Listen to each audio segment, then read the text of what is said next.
Audio Jungle. Audio Jungle.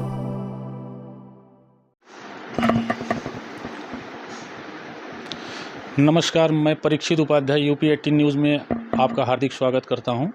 मैं इस समय चंदौली जनपद के साहबगंज थाना अंतर्गत एक गांव कटवा माफी पड़ता है।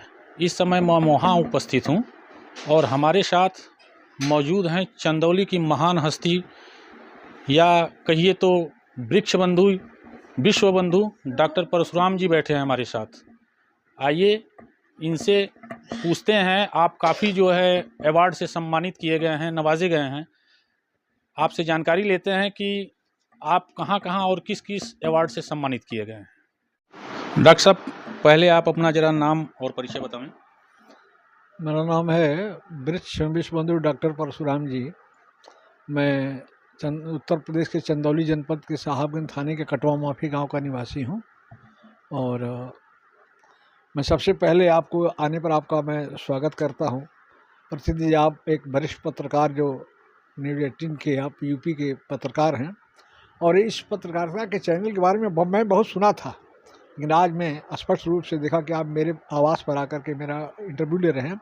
सबसे नए संवत की शुभकामना मैं देता हूं आपको और आपके पूरे चैनल परिवार को। बहुत बहुत साधुवाद। अब क्या जानना चाहते हैं हमसे आप? जी धन्यवाद, आपने अपना बहुत ही अमूल्य समय हमको दिया। सबसे पहले मैं आपसे डॉक्टर साहब ये जानना चाहूँगा कि आप सुने हैं कि जो है कई राज्यपाल द्वारा सम्मानित किए गए हैं, आपको अवार्ड दिया गया है। ये कहाँ तक, इसमें क्या सच्चाई है, ज़रा इसकी जानकारी आप हमारे दर्शकों को बता दें। देखिए, अवार्ड के लिए मैं काम नहीं, मैं पर्यावरण का पथिक हूँ। पहली बात बता, मैं इन्वायरमेंट से मेरा बाई बर्थ मतलब जब बचपन से लगाव है और मैं पर्यावरण के बारे में शुरू से हरियाली के बीच में रहना, हरियाली को बचाना मेरा जीवन का मुख्य ऑप्शनल उद्देश्य है। और मैं पेड़ लगाते हुए मैं जब स्कूल में पढ़ता था उसमें भी विद्यालयों में वृक्ष लगाना, और मैं युवक मंगल दल का ग्राम का अध्यक्ष था, फिर प्रदेश तक मैंने सेवा किया इसकी। उसमें हम लोगों ने गंगा महोत्सव, गंगा सेवा से लेकर के गांव की सफाई से लेकर के पर्यावरण से मेरा बचपन से लगाव है और मैं पेड़ को मेन आधार मानता हूं।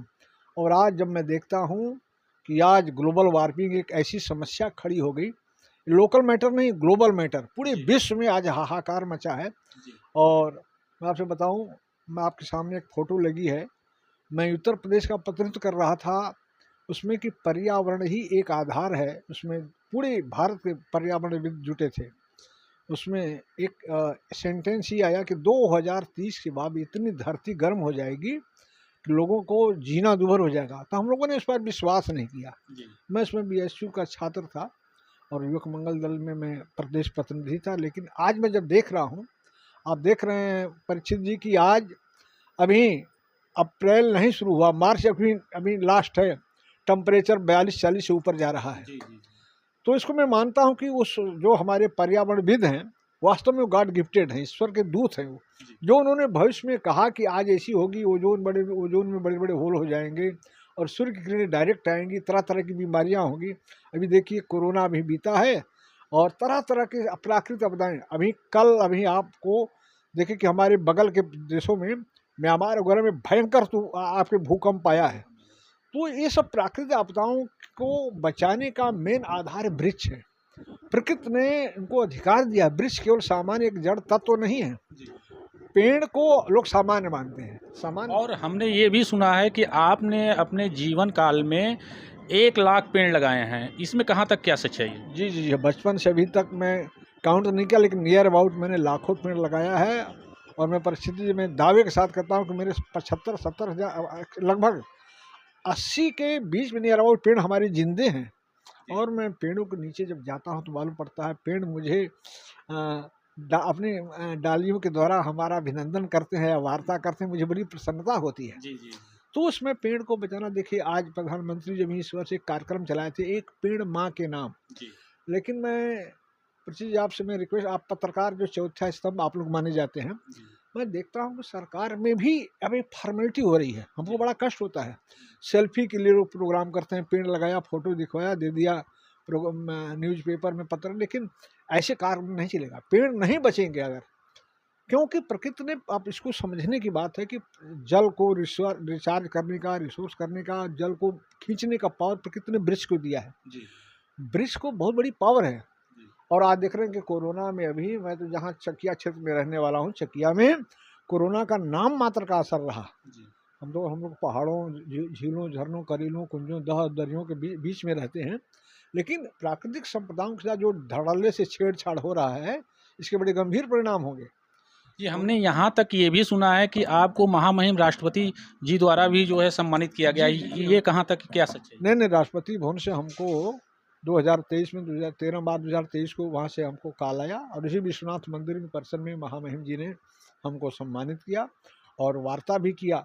और उन्होंने मुझे इसके लिए बहुत शुभ संदेश भी दिया कि पर्यावरण बचाना है, क्योंकि पर्यावरण के प्रेमी हैं। आप जिस प्रदेश के रहने, उन्होंने पूछा कि आपका जनपद कैसा है। मैंने कहा कि मेरा प्रदेश, जैसे आप उड़ीसा में जंगलों, पहाड़ों और झुरमुटों से बीच निकल के आप देश के सर्वोच्च पद पर बैठी हैं, वैसा भी मेरा चकिया क्षेत्र वैसा ही है।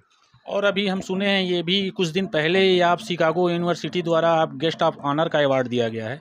इसमें कहाँ तक क्या जो है आपका कहना है? हाँ, उसमें उनकी जो कमेटी है, स्क्रीनिंग कमेटी जो भी होती है, हमने चयन किया था हमारा, और हम लोग 2-3 दिन हम राष्ट्रपति भवन में रहे। बगल में उनके प्रधानमंत्री संग्रहालय है, उसी में वहाँ के हमको तो मिलने वाला था प्रधानमंत्री जी के हाथ, लेकिन उस दिन सदन चल रहा था, इसलिए वहाँ के वाइस चांसलर और कोई जज थे हमारे सुप्रीम कोर्ट के, उनके हाथों ये सम्मान मुझे मिला और 2 अवार्ड मिला था। एक गेस्ट ऑफ ऑनर, दूसरा लाइफ टाइम अचीवमेंट। उसमें जो जुड़ा था कि green guardian and earth warrior, मतलब ये कि ग्रीन हरियाली के आप संरक्षक हैं और जमीन की योद्धा हैं। हमने कहा कि भाई तो बहुत बड़ी उपलब्धि हमारे जीवन के लिए है। तो हमको लगा कि वो चौपाई रामचरितमानस की याद है कि जिम सरिता सागर में जाई, यद्यपि ताहि कामना नाही, जिम सुख संपत्ति बिनहि बुलाए, धर्मशील पे जाच है। मैं परिचित आपसे क्लियर कट कहता हूँ कि मैं पर्यावरण को बचाने के लिए मैं अपना एक धार्मिक अनुष्ठान में मानता हूँ। केवल इसने कि पेड़ लगा दिया और मुझे कोई उपलब्धि मिल गई, इसे नहीं। सम्मान के सम्मान तो मुझे बहुत मिला है। आप मेरे चैम्बर में रूम में देखेंगे तो मैं सैकड़ों सम्मान में, गैर सरकारी सरकारी सम्मान मिलता रहता है प्रायः, लेकिन सम्मान के मैं सम्मान का भूखा नहीं हूँ। अच्छा, आपको डॉक्टर की भी उपाधि मिली है? जी हाँ, हमको कब कैसे मिली है? ये हमको भारत वर्चुअल यूनिवर्सिटी जो एफिलिएटेड यूनेस्को से है, संयुक्त राष्ट्र संघ से, उसने हमको डॉक्टरेट का अवार्ड दिया। और फिर डिलीट का सम्मान मिला हमको। थावी विद्यापीठ है बिहार की, उसने विद्यासागर जो डिलीट बोलते हैं उसका सम्मान दिया। तो पर्यावरण के चलते हमको बहुत से सम्मान मिलते जा रहे हैं और समाज सेवा को मैं अपना एक बहुत बड़ा अपने जीवन का मैं आधार मानता हूँ, जिसमें मैं स्वास्थ्य संबंधी, शिक्षा संबंधी, और युवक मंगल दल में जब मैं कार्य करता था तो उसमें 5 चैनल बताए थे, सहकारिता, स्वाध्याय, स्वास्थ्य, स्वावलंबन, और मतलब इस चैनल थे हमारे 5 जो है। तो युवक मंगल दल जो गाँव की संस्था है, मैं साधुवाद देता हूँ उत्तर प्रदेश सरकार के कोई मुख्यमंत्री, मुखिया को, योगी जी को, और विशेष करके प्रधानमंत्री जी को, उनका पर्यावरण के प्रति बड़ा, अभी उनको मन की बात में उन्होंने पर्यावरण को बचाने के लिए बहुत आग्रह किया युवकों से। अच्छा, हमने यहाँ तक भी सुना है कि आप माननीय मुख्यमंत्री जी द्वारा भी सम्मान पत्र जी हाँ, गंगा के संगम तट पर मुझे गंगा सेवक का सम्मान मिला था। उसमें जो अपने जनपद के जो प्रमुख लेख थे पर्यावरण के, उनको सम्मान मिला था। उसमें मुख्यमंत्री जी ने मुझे गंगा सेवक का सम्मान दिया था। जी।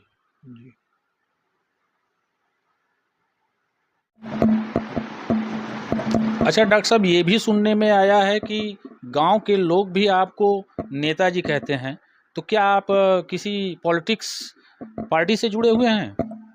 जी, परिचय से बहुत बड़ा आपने महत्वपूर्ण प्रश्न किया है।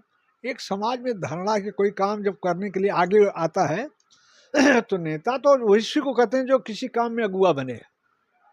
तो शुरू में हम लोग विभिन्न दलों में राजनीति में काम करते थे, लेकिन अब लोगों समझते हैं कि कोई सामाजिक कार्य या कोई काम करता है तो नेता है। मैं I am not political leader, I am totally social reformer. मैं समाज सेवी आदमी हूँ और मेरा बचपन से युवक मंगल दल जो सामाजिक संस्था है या राष्ट्रीय है, मैं इसमें आपको बताऊं कि 4 राष्ट्रीय जिम्मेदारी मुझे मिली है। पहला तो है राष्ट्रीय अभियान बोलकर नए राष्ट्र के निर्माण का, जिसका मैं राष्ट्रीय उपाध्यक्ष हूँ। दूसरा सनातन धर्म, अंतर्राष्ट्रीय सनातन धर्म रक्षा संघ का मैं राष्ट्रीय उपाध्यक्ष हूँ। तीसरा वृक्ष लगाओ विश्व बचाओ का नेशनल कन्वीनर हूँ। बेटी बचाओ बेटी पढ़ाओ का राष्ट्रीय संयोजक हूँ, और एक चौथा पद मिला है मुझे जो कि ह्यूमन राइट्स का, वो भी सामाजिक संस्था है। और मैं चुनाव आयोग का ब्रांड एम्बेसडर हूँ, चुनाव आयोग का।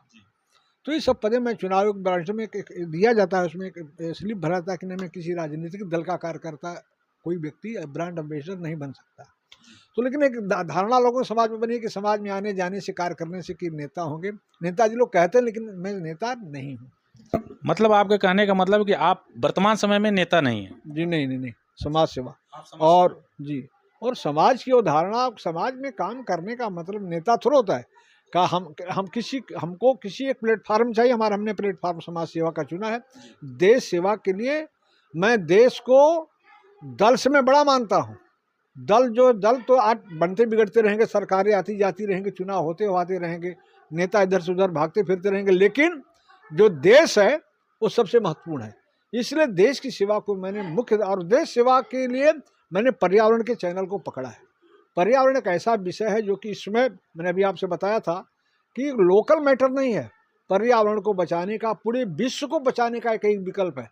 मैं अभी आपसे बताऊं, आपको समाचार, आपको, आप पत्रकार हैं, आपको जानकारी होगी, समुद्र का एक लेयर बढ़ रहा है, ग्लेशियर पे गिर रहा है, धरती धक रही है, धरती फट रही है, धंस रही है, आशातीत आकाशीय बिजलियां गिर रही हैं। इसको कौन बचाएगा?